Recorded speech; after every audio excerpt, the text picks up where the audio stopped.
喂，老婆，做咩比亞迪依家個車5.98萬可以買到？係咪二手車嚟㗎？冇理由新車咁平㗎喎。我聽講咧，好似佢要有台舊車去置換，拎國家嘅2萬蚊補貼先有呢個價嘅。但其實佢原價先7.98萬，都幾抵啊！但你朋友係咪最近買咗部啊？可以去睇下喎。係喎，我朋友好似啱啱買咗架比亞迪秦，但係唔知係咪秦 Plus 咧？不如我哋聽一齊去睇下咯。OK。Hello，大家好啊！歡迎嚟到深入大灣區啊！今日咧同大家去睇車啊。話說我朋友咧咁啱咧就買咗部秦 L 啊，就唔係啱啱所講個秦 Plus 嚟嘅。原來秦 L 咧同秦 Plus 咧係兩款車款一樣，但係配置完全唔同嘅車嚟嘅喎。佢哋無論喺車長啦、車嘅闊度啦、發動機啦、扭矩啦、馬力啦，其實兩者咧都有少少分別嘅。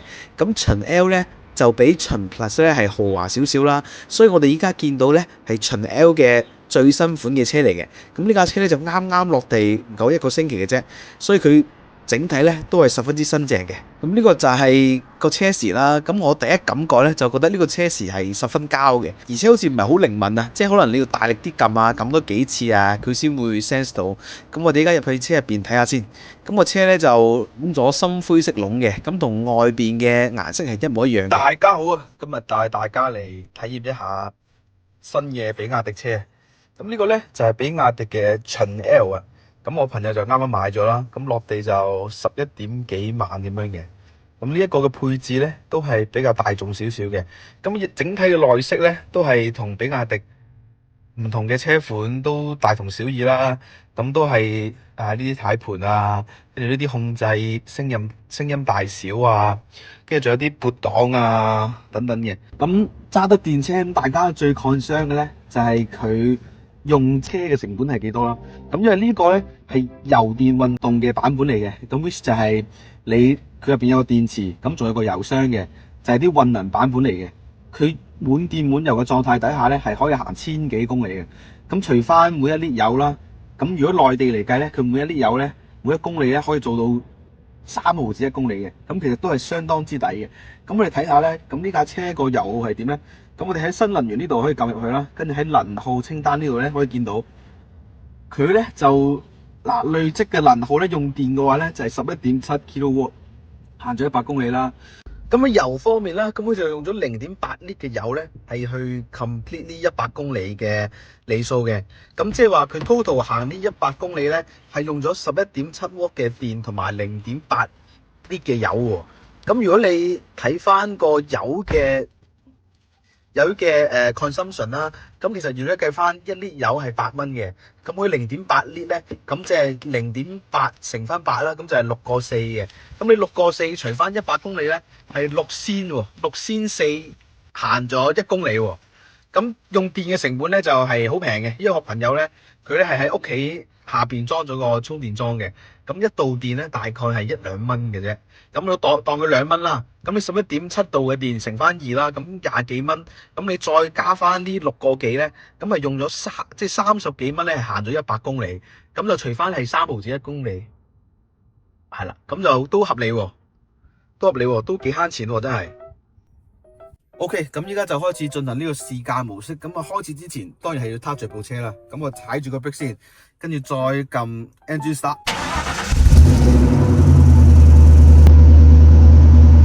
我就自己配小音啦。咁依家就開始掛咗個 P 檔去呢個 D 檔，係啦，撳一撳 P，再隔離個 button 撳落去，再將呢個杆咧向後扯咧，就可以轉 D 檔嘅。好似 OK，咁我哋睇下附近有冇車啦。OK， 冇車，打左燈，準備出發。OK， 咁好似我所講啦，咁我比較習慣揸呢一個嘅運動模式嘅，所以依家我軚盤咧同埋個 brake 咧係比較貼近於油車嘅。咁整體上個車揸落去咧都好 stable 嘅，同埋出面咧嗰啲噪音係聽唔到嘅，係十分之安靜嘅喺車入邊。咁又或者我哋個速度可能未去到十分高啦，咁因為一架車佢夠唔夠安靜咧，其實跑高速嗰陣先最體驗到嘅。咁我哋而家試下個加速度先。哇！依家已經係去到70啦，差唔多。係啦，咁個推背感咧都係十分之唔錯嘅。咁同我之前試開嘅寶馬 iX 一系列咧，咁其實都係有少少距離嘅。咁始終寶馬嘅車喺操控上面咧，都係比較完勝於比亞迪嘅。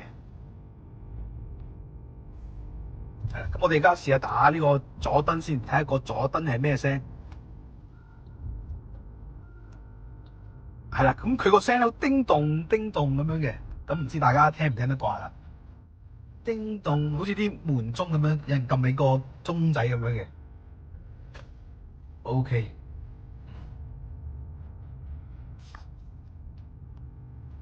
咁呢架車咧就應該係冇任何嘅輔助駕駛功能嘅，有冇嘅呢架車？冇。係啦，咁就純粹係自己買翻嚟揸嘅啫。咁唔似其他嘅新能源汽車啦，咁佢會有一啲 L2啊、L3等級別嘅輔助駕駛功能啦。好似我哋以前試開嗰個 M03咧，其實有 L2嘅輔助駕駛功能嘅。咁 which 咧就係你喺高速上面咧係可以自動跟住前面架車嘅，但係佢就冇呢個轉線功能嘅。咁小鵬再高級啲嘅汽車咧，就好似 G6 系列啦，咁佢就配備一啲 L3嘅駕駛功能嘅。咁 L3 駕駛功能咧係可以幫你跟車啦、轉埋道啦、定埋速嘅。咁其實咧都幾實用噶啦，即係尤其係你跑一啲長期嘅高速啦。咁其實喺香港嘅高速咧就可能比較少啲嘅。其實佢車機咧都係十分之 function 嘅。咁尤其係佢嘅智能系統啊，咁佢有得聲控咧開呢個導航，同埋導航去你想要嘅目的地嘅。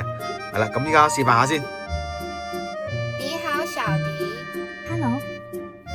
幫我打開導航。好嘞。麻煩導航去和睦致面。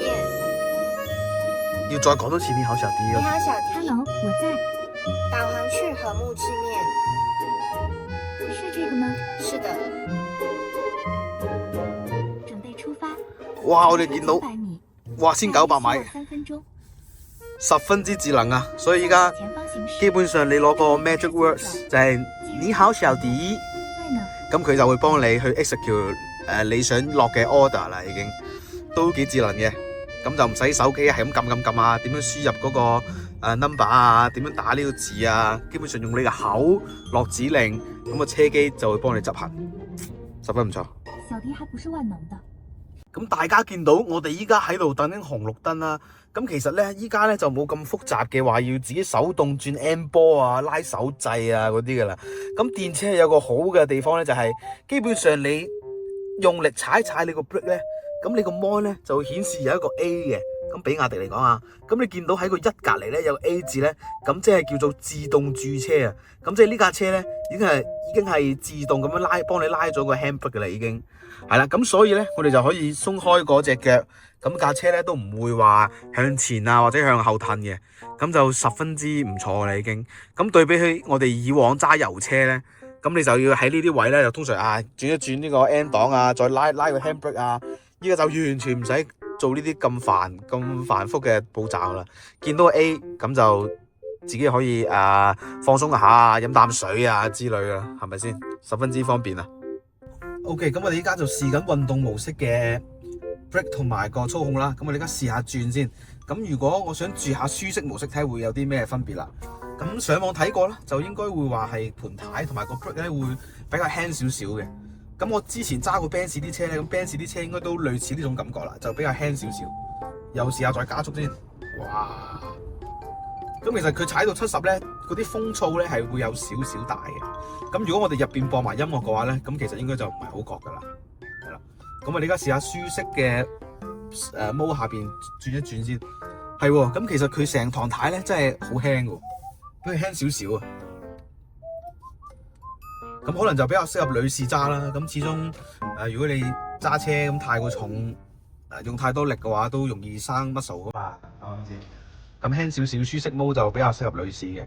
咁電車最好咧就喺呢個方面，佢可以去 adjust 翻你想要啲咩模式。咁係啦，咁我哋而家咧就諗住泊車泊翻去我哋右後邊。咁我哋撳 R 檔咧，咁佢自動咧會轉翻去後邊有個 cam 嘅，咁就可以 locate 翻我哋個車會點樣轉啦。咁我而家就係打咗直㗎啦已經。咁呢個咧，我個人就唔係好 reliable 嘅，我始終都係中意望翻個倒後鏡多啲嘢。係啦，咁個倒後鏡同後邊架車平排翻咁就 OK 嘅啦。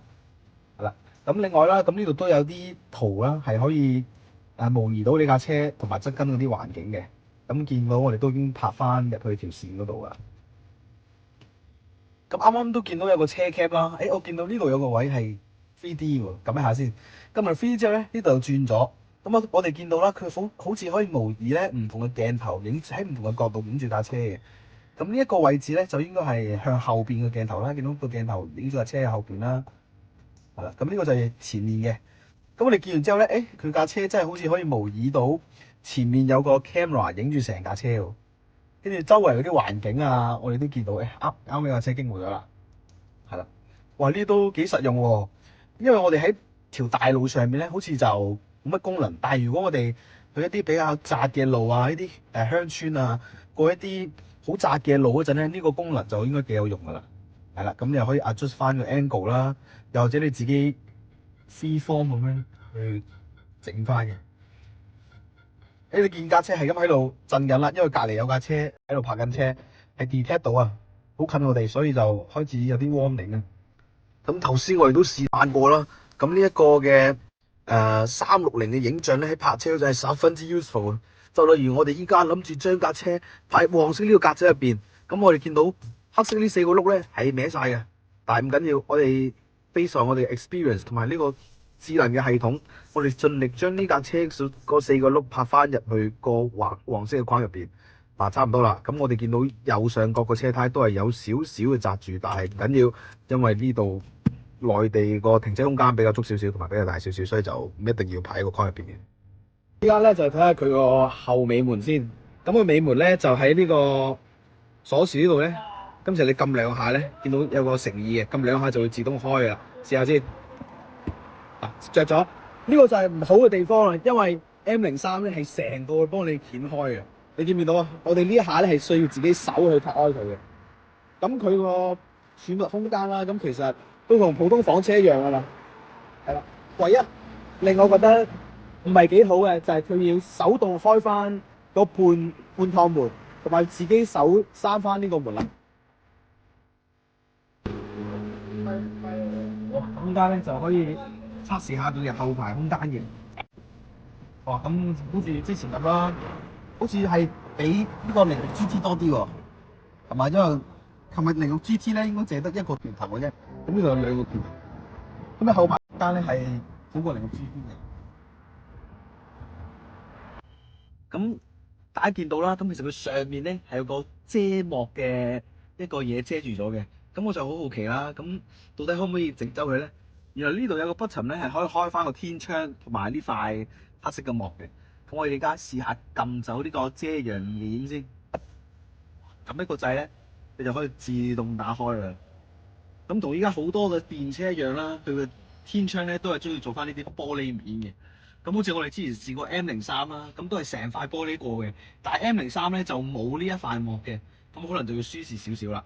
咁開完個遮陽幕之後咧，仲可以開翻嗰個天窗嘅。咁如果個天氣好似依家咁樣10零20度啦，開翻個天窗喺城市入邊行應該幾舒適嘅。係啦，咁就完全 open to air 啦，咁啲 fresh 嘅 air 可以入嚟嘅。咁我哋閂埋佢先。係啦，咁我覺得遮陽幕呢一個咧係幾唔錯嘅 design 嚟嘅。正如我所講啦，唔係每一款新電車咧都配備呢個遮陽幕嘅。咁有咗遮陽幕咧，喺依家出面太陽比較大嘅情況底下咧，咁喺車入邊就比較舒適啲，個低溫度就低少少啦。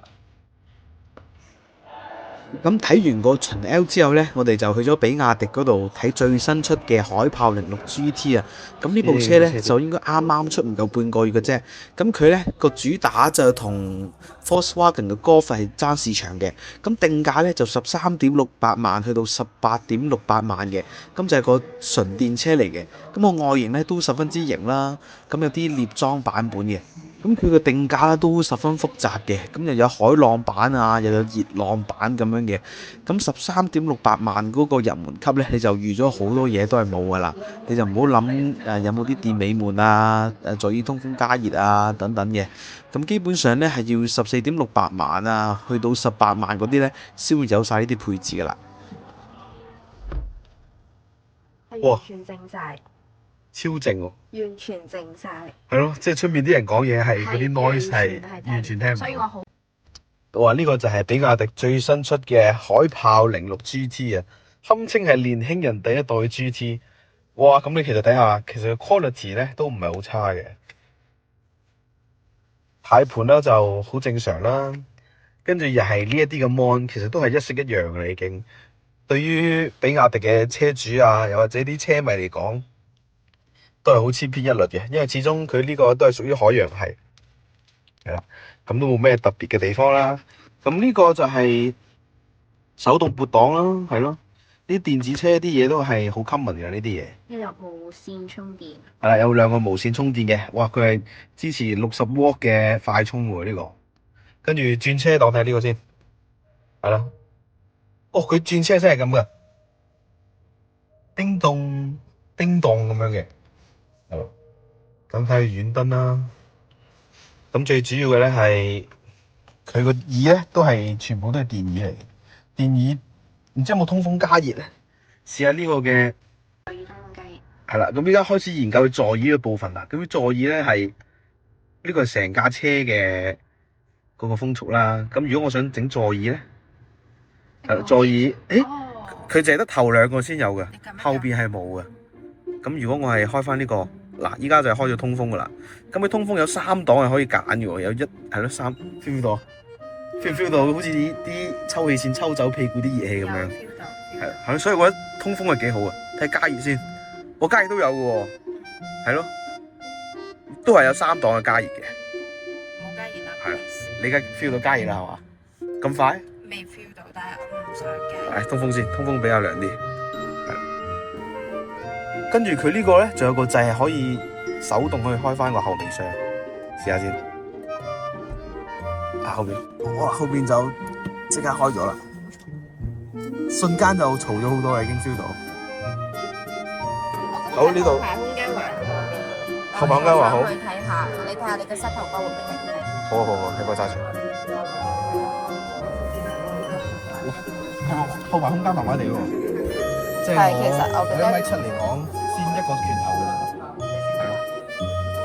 會唔會係你之張凳？後你側邊嗰度可以落咗，側邊嗰度可以落，係啦，哦，呢個如果坐少個人就咁樣。係啦，就可以放啲嘢啊。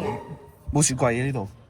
平時 no 啦，睇開嗰啲喺呢個位係有個雪櫃，呢呢度冇。度叉電位咯，咁後排嘅位置有得充電啦。我覺得係冇接排嘅。係啦，咁佢呢個點樣開咧？咁樣就開咗啦。佢呢個好過海豹06 DMI 啦，係嘛？咁個後排都幾舊喎，呢個放咗幾多個篋咧？我諗點都3個篋㗎啦，係嘛？放到3個篋喺呢度，係咯。再試合埋佢先。我頭先冇用我手，即係自己手度洗。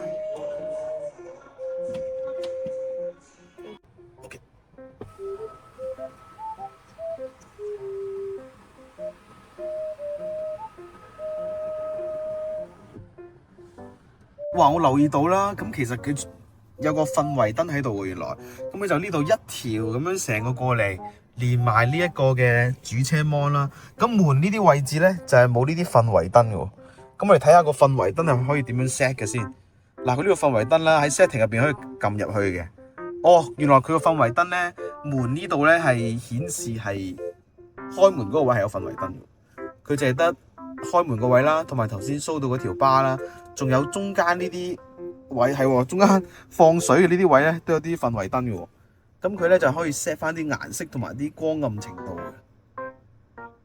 哇，係啦，咁就可以揀你自己適合嘅顏色啦。咁我中意綠色嘅，係嘛，全車綠色，好有呢一個時代嘅感覺啊！真係。哇，佢仲可以跟住呢個音樂去律動。感覺都冇乜特別㗎啦，呢啲都感覺上係電車基本應該要配備嘅嘢啦。